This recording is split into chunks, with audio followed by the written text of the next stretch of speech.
It's a surprise, Julie. We're going with Mom, my husband said confidently as he walked through the door. I looked at him and his happy mother, completely shocked. This was supposed to be our honeymoon, so hearing that his mom was coming along was the last thing I expected. I didn't know how to respond, but before I could say anything, my husband looked annoyed and asked, "What's wrong? Aren't you happy?" Of course, I wasn't. He should have known that. I had complained to him many times about the bad relationship between me and his mother. She couldn't stand me because she felt I had taken her beloved son away. Every time we met, she'd make sarcastic comments, but she acted like the perfect mom when my husband was around. So, he never believed me when I said she was difficult. Yet, he still thought it was a good idea to bring her on our honeymoon. What was he thinking? I asked him if he had booked her flight and hotel room. He seemed confused and said, "I thought I'd do it later." I raised my voice, telling him it was impossible to get a reservation last minute during peak season, especially since we booked ours so far in advance. He just snorted and said, "Then give us your ticket." At first, I didn't understand, so I asked him again. He repeated, annoyed, "If my mom can't come, then give her your ticket. I paid for the trip, so I have the right to decide." I couldn't believe what I was hearing. His mother stood there, looking smug, and I was completely stunned. How could he think this was okay? This wasn't just any trip, it was our honeymoon. I never thought he'd invite his mom on such a special occasion. I wouldn't even want to go on a regular trip with my mother-in-law. As I stood there, surprised, she had a smug look on her face, clearly happy that her son was putting her first. "Come on, hurry up. There shouldn't be a problem since I paid for it," my husband said. Does he really think that just because he paid for the trip, he can do whatever he wants? As I thought about this, the cost of the trip popped into my mind. By the way, my name is Julie. I'm 31 years old and work at a company run by my father. At first, people thought I only got the job because of my family, but I worked hard and soon enough, people began to respect me. Even so, some still gossip about me because of my family's business, and it does hurt sometimes. In moments like these, my husband Scott has always been my support. We're the same age and worked closely as colleagues before we started dating. Scott is great at his job, and my father noticed his hard work and contributions. When we told my dad we were getting married, he was really happy. He said, "Scott, I've heard good things about you. Take care of my daughter." My husband replied, "Of course, I'll make her happy." Watching that moment made me feel so proud. At the time, my dad was thinking about passing the business on to the next generation, and some people thought Scott might be the next president of the company. Though my dad hadn't directly said anything, we had many conversations about business management over dinner, so we had an idea that it might happen one day. Scott's father passed away years ago, and his mother lives alone in their family home. He loves his mom deeply, and when we were dating, if she needed anything, he'd drop everything and go help her right away. Since she raised him by herself, I always supported his dedication to her with a smile. I admired how much he respected his mother and was proud to be with someone like him. But ever since we got married and started living together, I've started to have doubts. "I'm going to see Mom for a bit," has become his usual line, and he goes to visit her every week. Is his mother sick? I asked my husband, feeling worried. "Is your mom okay?" He replied, "No, Julie, don't worry. It's just important to spend some time alone with her sometimes." At first, he was kind when he said this, but lately, he hasn't been as nice about it. One Monday morning, as he was happily humming a tune, I asked, "Are you going to your mom's house today?" His mood changed instantly. He stopped what he was doing, took a deep breath, and asked, "Why do you say it like that?" He looked irritated, which surprised me. I shrugged, thinking maybe my tone sounded a little accusing without meaning to. "It's already been said." He glared at me, adding, "Mom is lonely by herself. I go because you have trouble getting along with her. Understand?" His words made me feel upset. Yes, it's true I have issues with my mother-in-law, but it wasn't always that way. I wanted to appreciate the woman who raised the man I love. I sincerely tried to be kind to her, but she didn't return the same feelings. From the start, she saw me as the woman who took her son away. The first time I met her, she acted cold the moment my husband left the room. Her friendly face turned serious, and she looked me up and down, judging me. So, you're the president's daughter. You don't seem like much, she said. I was shocked by how different she was when Scott wasn't there. She continued with more harsh words. You dared to show up here after stealing Scott from me. Don't think for a second I accept you. I couldn't believe what I was hearing.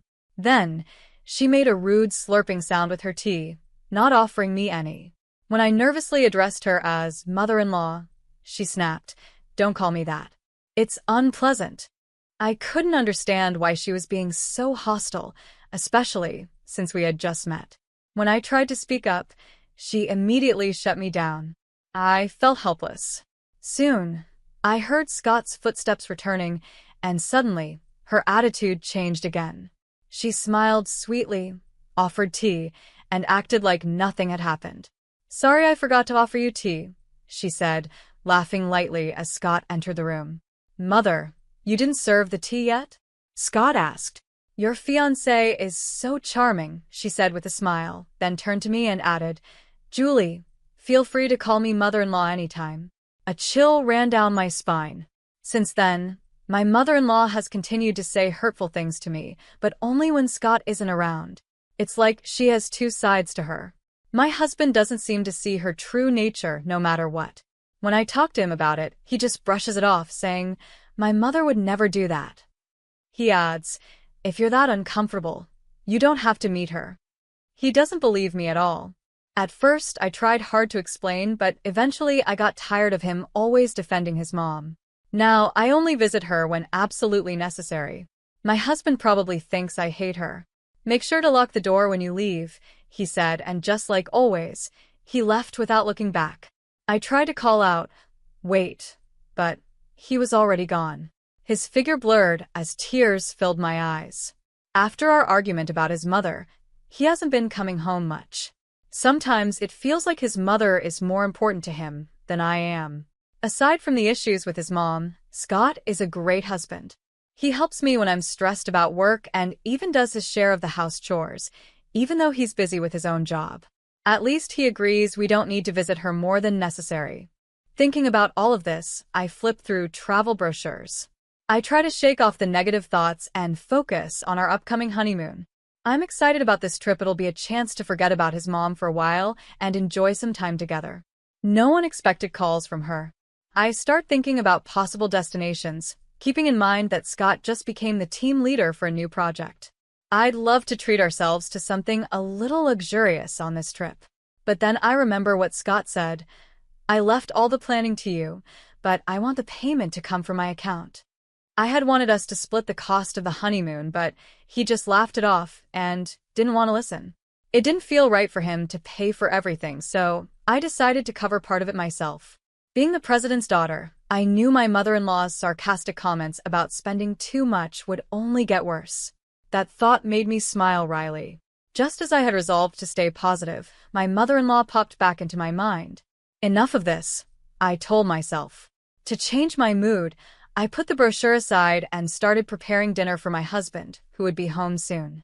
Then the morning of our honeymoon arrived. As I was busy getting things ready, the doorbell suddenly rang. Yes, come in, I said, opening the door. I was shocked by what I saw. There she stood, my mother-in-law, dressed in flashy clothes, with a large suitcase in hand. Before I could even process it, my husband peeked out and said, Mom, you're early. He smiled at her, while she didn't even look at me. I stood there, unable to hide my confusion. I asked, Early? What do you mean? Just as we were about to leave for our honeymoon, I saw her large suitcase. What could it mean? Was she planning to stay at our house during our honeymoon? Troubled by this thought, my husband happily announced, It's a surprise. Mom is coming with us. I couldn't hide my shock, and a strange sound escaped me. What are you thinking? I asked. Wait, what does this mean? I was still in disbelief when my husband, full of excitement, repeated, It's a surprise. Mom is coming along. As I stood there, completely confused, he proudly put his arm around his mother's shoulder and said, It'll be more fun with Mom. My mother-in-law smiled at me, and I asked, Wait a minute, isn't a honeymoon supposed to be just for the couple? Shouldn't we have at least discussed this beforehand? I tried to stay calm, even though I knew I wasn't wrong. My husband, however, didn't seem to understand why I was upset. Why couldn't we see eye to eye? To make things worse, my mother-in-law seemed to be enjoying my discomfort, humming to herself. I couldn't believe this was happening on the day we were supposed to leave for our honeymoon. Why would you do something like this as a surprise? I asked angrily. My husband responded, "It's fine because I paid for everything, right?" He frowned, noticing my shock. "No, it's not fine," I said, realizing that his offer to pay for the trip wasn't to make me feel better, but to avoid any complaints about bringing his mom along. "That's not going to work," I objected, which made both my husband and his mother look unhappy. "Why won't it work?" he asked, while my mother-in-law taunted, "Julie doesn't want to travel with me, does she?" I felt a headache coming on. "That's not the point, Scott. What about your mom's plane ticket? Is the hotel booked?" I asked. My husband looked confused and said, "I thought we could book it later." "That's impossible." I raised my voice. "When do you think we booked our tickets and hotel? There's no way you can book flights and hotels now, especially during a busy holiday season." The hotel we chose wasn't too fancy, but it was decent, and it's fully booked. As I continued explaining, my husband said, "Then can you give us all your tickets?" For a moment, I didn't understand what he meant. "If there's no ticket for my mother, then give me yours. I paid for the trip, so I have the right to do that," he repeated, clearly annoyed. I was stunned. My mother-in-law looked smug, and I was left in disbelief. What was I hearing? My husband continued, "My mom went through the trouble of getting ready, so I've decided it'll just be the two of us. We can go on another trip with you later." I couldn't believe how easily he chose his mother over me. What was he thinking? "It's okay if I'm not there," I said again. "This is supposed to be our honeymoon, just me and my husband." I couldn't accept handing over our plans to my mother-in-law, who appeared out of nowhere. My husband kept saying his mother had prepared for the trip, but that didn't matter. If he wanted to keep the peace, she should step back. Yet, I was shocked as he continued to push me to give up. "Come on, hurry up. There shouldn't be a problem since I paid for it," he said. I felt a headache coming on and sighed deeply. "Actually, I was going to keep this a secret," I said. "But my father is the one paying for this trip, not you. So, it doesn't make sense for you to demand the tickets, does it?" My husband looked confused, like he couldn't believe what I was saying. He thought he had paid for everything, which is why he felt so entitled. "Why would your father do that?" he asked, surprised. I stared at him coldly. "My father paid for the honeymoon as a gift, so we could save money for our future. He even told me to keep it a secret because of your pride." "Why did you keep this from me?" my husband shouted, his face turning red with anger. My mother-in-law was just as shocked to hear my father had covered the costs. As I listened to my husband's angry words, I felt my patience running out.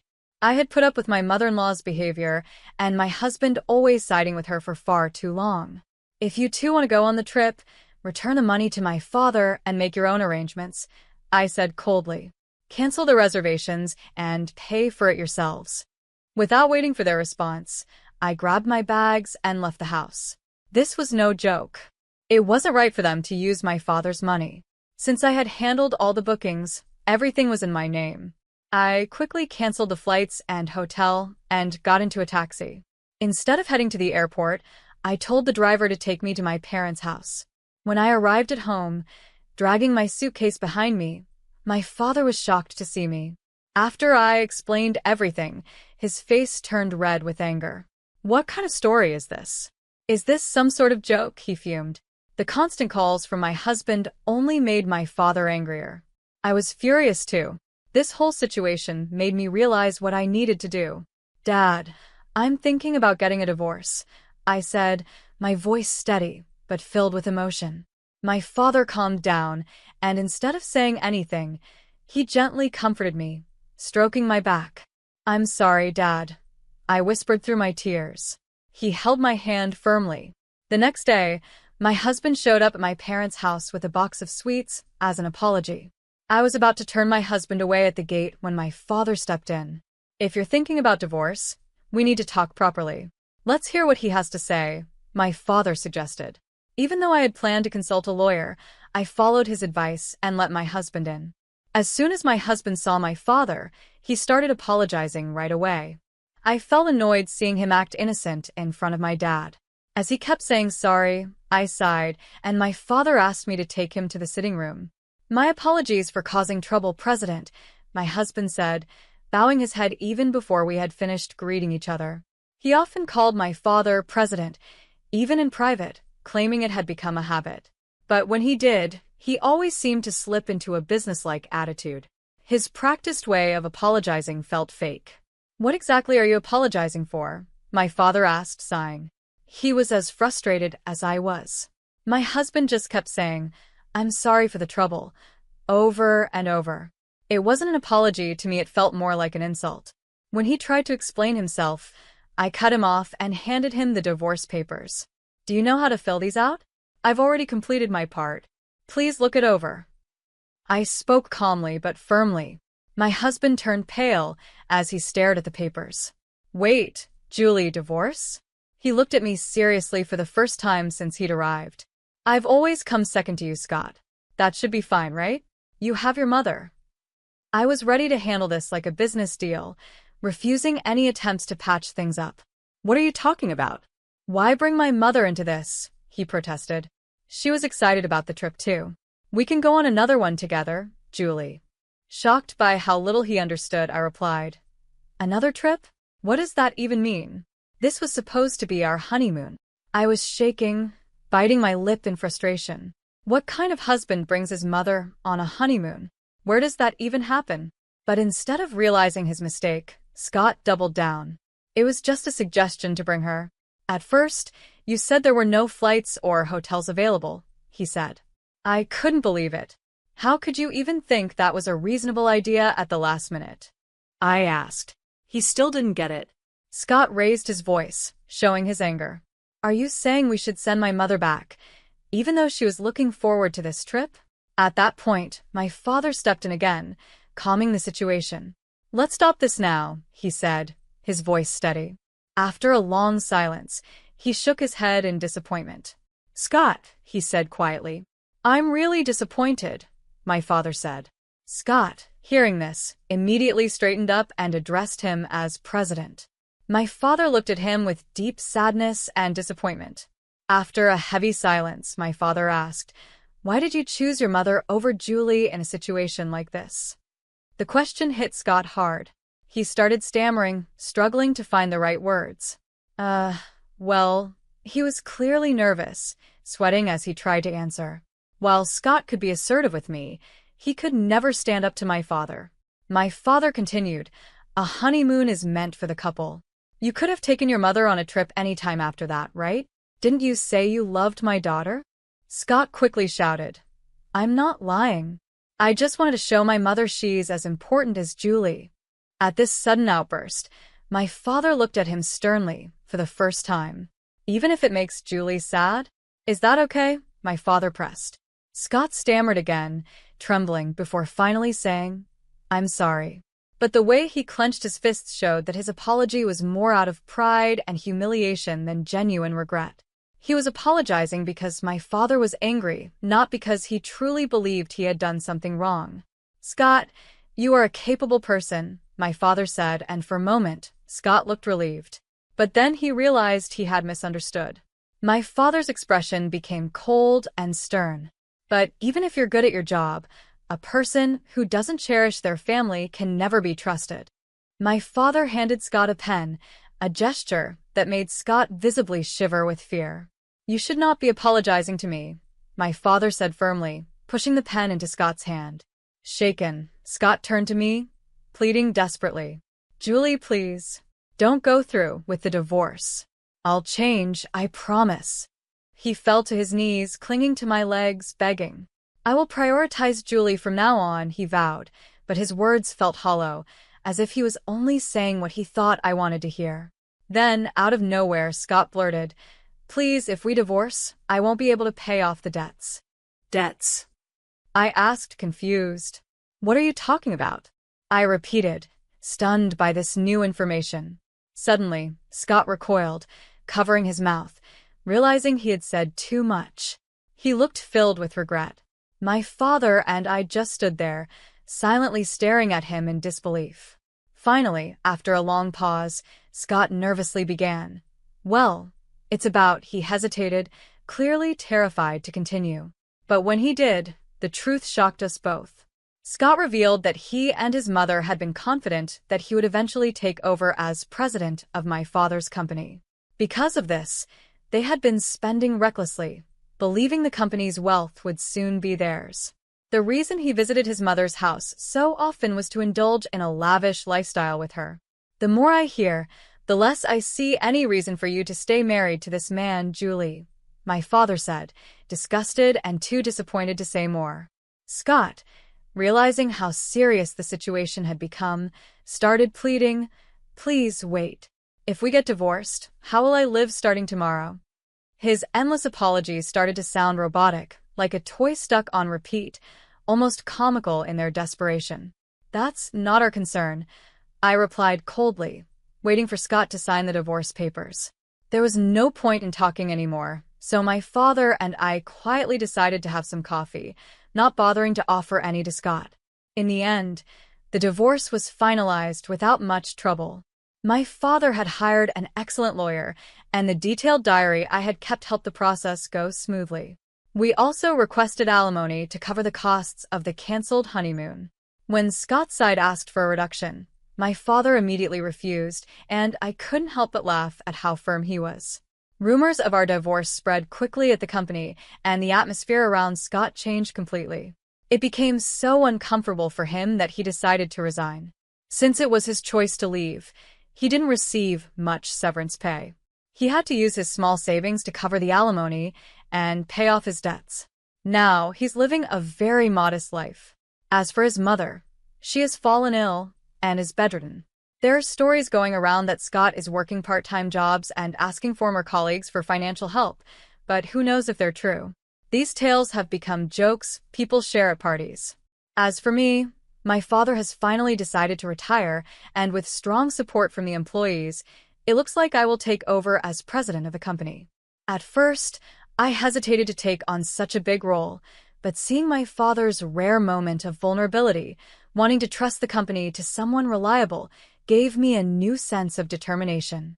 I now feel the responsibility to live up to his expectations. Though I was unsure about leading, it seems I've inherited my father's talent for management.